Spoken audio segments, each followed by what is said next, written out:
Off they go, bags in tow. Matt and Chrissy hit the road. Maps unfold, stories told. Adventures never getting old. Matt and Chrissy roam so free through the city, past the sea, finding joy in every mile, every turn another smile. Mountain highs, clear blue skies, they chase sunsets, watch stars rise. Coffee stops, tiny shops, postcards ring, raindrop tops. Matt and Chrissy roam so free through the city.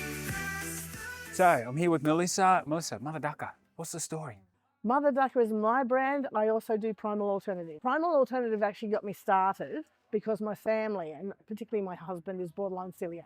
So I haven't been able to feed him for the last 20 years of our marriage because he had constantly had reactions. So this came up, it's a licensed product. I bought the opportunity to buy the recipes and everything and market it. However, in that course of that, I started Mother Dukkah because I love making dukkahs. A lot of people pronounce it Dukkah, I don't know, whatever. I just made a funny name out of it. However, it's taken off like a shot. I've got stockists in Melbourne. I've got another lady who's actually interested in stocking it in Brisbane. And I've also got other people getting it a lot online at the moment. So we're restructuring our website at the moment to have that whole thing launched. So what have you got as far as the line of Dukkah goes? Over here, I'm actually very different when it comes to dukkahs. I have a plain, I have a dessert, and I have a hot and spicy, and I also have garlic rubs, and I also have a hot and spicy rub. But the difference with me is I actually create a new range every season. So this is the autumn range. I've just finished the summer range, and I'm about to start working on the winter range. So it's very different. You'll have something different every season. So it's a journey you're taking people on a season by season That's basis. right.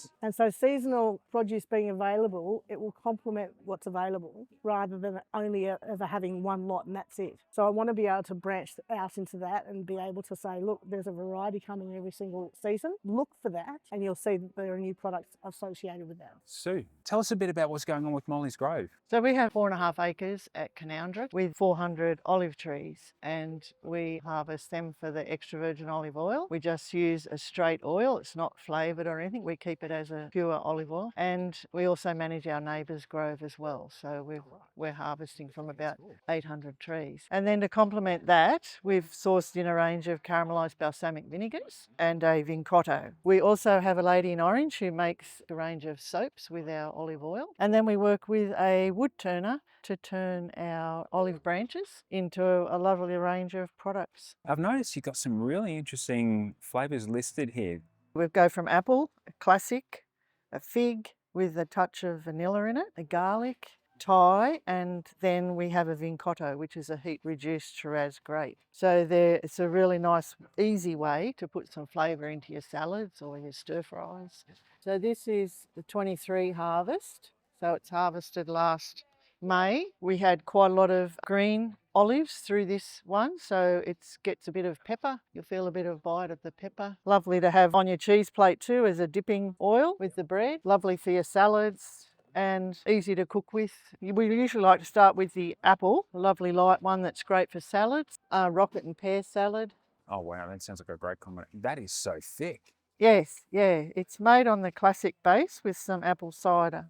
And as far as the apple cider goes, are you brewing that yourselves or are you No, sourcing it from no, somewhere? we source this. It just pops so much. It's great. Yes, yeah. The next one is the classic, which is your all-rounder sort of one. Lovely for your bruschetta, tomatoes. Lovely over salad too. I like it over salad. Nice way to put some caramelized on a steak.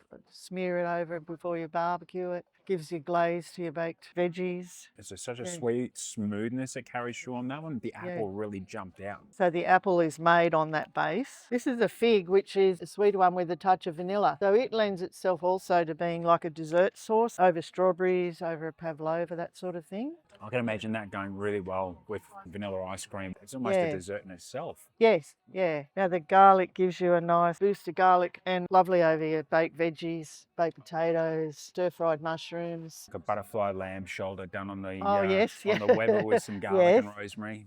You can use that one even through your pasta sauces to give it a boost. You can see it going really well with a nice big portobello mushroom that's just been Yeah, baked the up. mushrooms. The Thai is a lemongrass, garlic, ginger, and a tiny touch of chili. That's the one that's got me a little bit curious, is I've Ah. never heard of a Thai balsamic Yes, before. you'll taste all the layers of flavour through this one. Yeah. You'll be able to taste each What was your each element. inspiration for going with to chase the Thai one down? Where did that start? Well, we started off with 3, then we got a bit bored with that and thought we'll source some others just to give that variety, discussing it with clients, customers, and seeing what sort of thing they'd like, getting feedback on them. So that one is a really lovely one, really easy way to give some flavour to your stir fries, your fish or chicken. So this is a Vincotto, which is a heat-reduced Shiraz grape. It also is good for baked desserts, gives them some nice fruity flavour. It's like going for a walk through a vineyard. Oh, yes, yes, yeah. Different from the sweetness of the others, because it is a heat-reduced Shiraz grape. It's not made as the caramelized ones are made. So Sue, tell us, how can people get hold of you at Molly's Grove? Where have you got an online store, or are you Yes. just selling locally? Yep, we have an online store, mollysgrove.com.au. We're here at the East Orange Producers Market every week. And then we also do lots of the farmers markets around the Central West.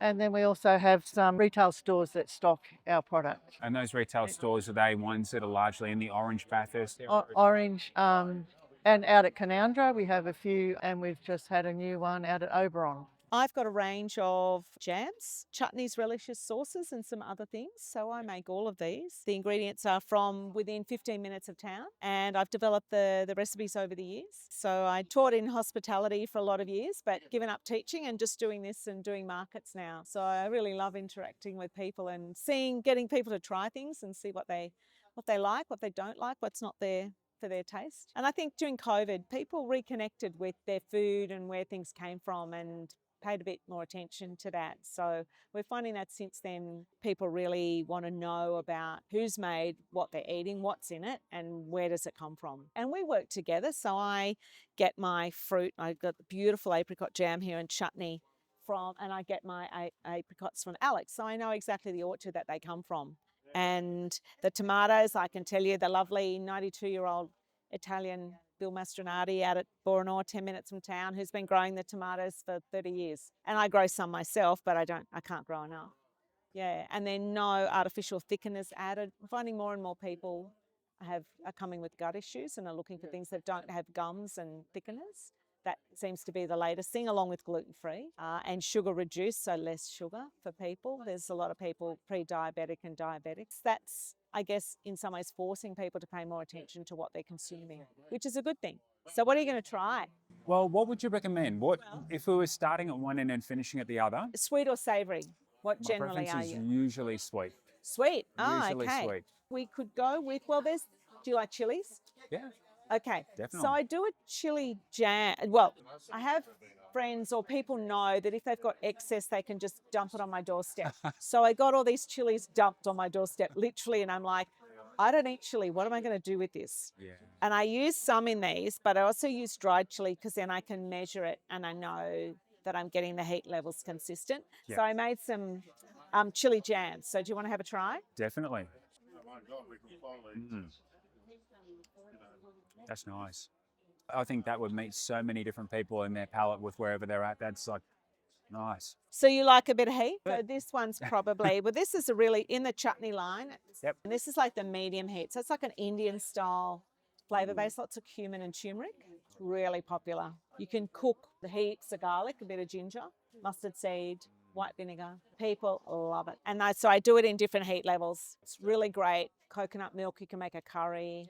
You can smear it on lamb or chicken, or I put it on salmon when I finish grilling it. The jams are 30% less sugar. The ingredients are local, so the plums are beautiful from the Mariposa blood plums that the guys, when they had the inn, I was able to get some of those. The strawberry jam's always a winner, our strawberries and other strawberries. The apricot jam is just beautiful. The fig and ginger are also in the sweet line. Well, you already tell the tomato relish is going. It's been around forever, but it's a really good basic English tomato relish that a lot of people grew up with. So I just just keep that as it is, and that's really popular. There's a fig chutney, which is not crazy sweet and really nice on a cheese board. Goes well with brie. And then there's a plum sauce, which is great for cooking with. Once again, those beautiful Mariposa blood plums. People who are travelling, who can't fit much in the caravan or the van, will just take a little pack of a couple of different things as a bit of a treat. So they're getting some homemade stuff as they travel.